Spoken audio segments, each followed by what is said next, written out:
Praise the Lord. எத்தனையோ மனிதர்களை நீங்க பார்த்திருக்கலாம், ஆனா கர்த்தருக்கு ஈடாக யாரும் கிடையாது. அவர் நம்மை ஏந்தி நடத்துவார், தப்புவிப்பார். நம்முடைய வாழ்க்கையில் அவர் போதும். ஆராதிக்கிறீங்களா? எத்தனை மனிதர்கள் பார்த்தேனையா, ஒருவரும் உம்மை போல இல்லையா. எத்தனை மனிதர்கள் பார்த்தேனையா,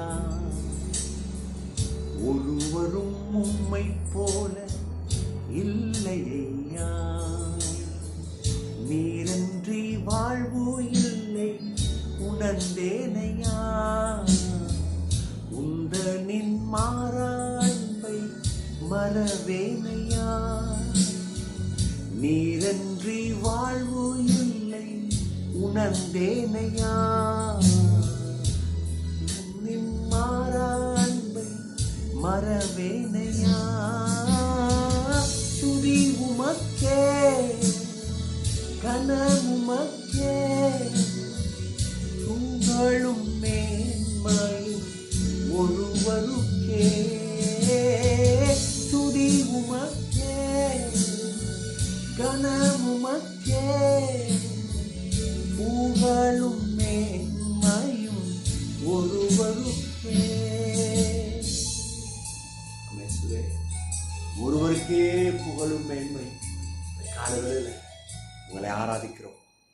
ஆராதித்துக் கொண்டிருக்கும் பொழுது ஒவ்வொரு இருதயங்களிலும் ஸ்திரத்தன்மை உண்டாக்கட்டும், தைரியம் உண்டாக்கட்டும்.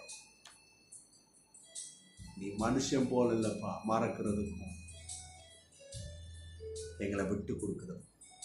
நீ தெய்வம், சர்வ வல்லவர். இந்த உறுதியோடு கூட உம்மை ஆராதிக்கிறோம்.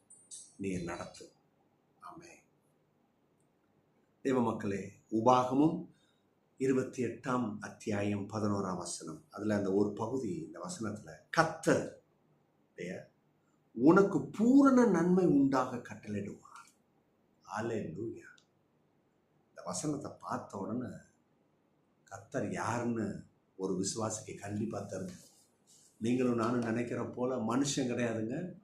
மனுஷன் ஒரு பெரிய பவர்ஃபுல் பொசிஷன்ல இருக்கலாம், அத்தாரிட்டிவ் இருக்கலாம், பணம் எல்லாம் இருக்கும். ஆனால் அவனே செய்யக்கூடாம நிலைமை வந்துடும், மறக்க வந்துடும். ஆனால் கர்த்தர் அப்படி இல்லை. இவர் மாறாதவர், மறக்காதவர், விட்டு கொடுக்காதவர். அப்போ கவனிங்க, கர்த்தர் நமக்கு பூரண நன்மை உண்டாக கட்டளை கொடுக்குறாராம்.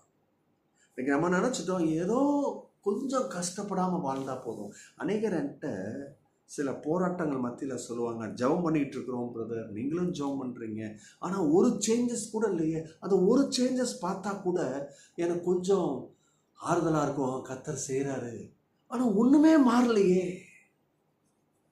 நீங்கள் ஒன்று மாறினா போதும், 2 மாறினா போதும்னு நினைக்கிறீங்க உங்கள் சூழ்நிலை அழுத்தத்தை பார்த்துட்டு. ஆனால் கர்த்தருடைய விருப்பத்தை பாருங்கள், பூரண நன்மை செய்வாராம்.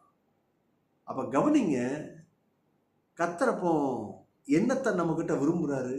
இந்த எண்ணம் அந்த பூரண நன்மையை பார்க்கணும். ஏதோ 1 நடந்துட்டா போதும், ஏதோ 2 நடந்தால் கொஞ்ச நேரம் திருப்தியாக இருக்கும்.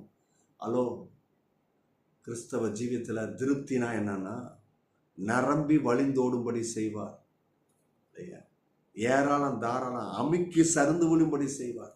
அதுதான் திருப்தி. வயிறு சாப்பிட்டப்ப போதும், இடம் இல்லை அப்படின்னு சொல்றது இந்த உலகம் கொடுக்குற திருப்தி. திருப்தி அடைந்து இன்னும் மீதியான துணிக்கைகள் எடுத்து இல்லையா நிரம்பி வழிந்தோடிக்கிட்டே இருக்கும். அதுதான் கர்த்தர் தருகிற திருப்தி. அப்ப கவனிங்க, பரிபூர்ண நன்மை, த காட் ஆஃப் அபண்டன்ட், ஒரு பரிபூர்ண தேவன் நம்ம கூட இருக்கிறார். அந்த பரிபூர்ண விதமாய் நம்மை ஆசீர்வதிப்பார். இன்னைக்கு கர்த்தரை நோக்குங்க. உங்க வாழ்க்கையில, உங்க குடும்ப ஜீவிதத்துல அந்த பரிபூர்ண நன்மை உண்டாகும்.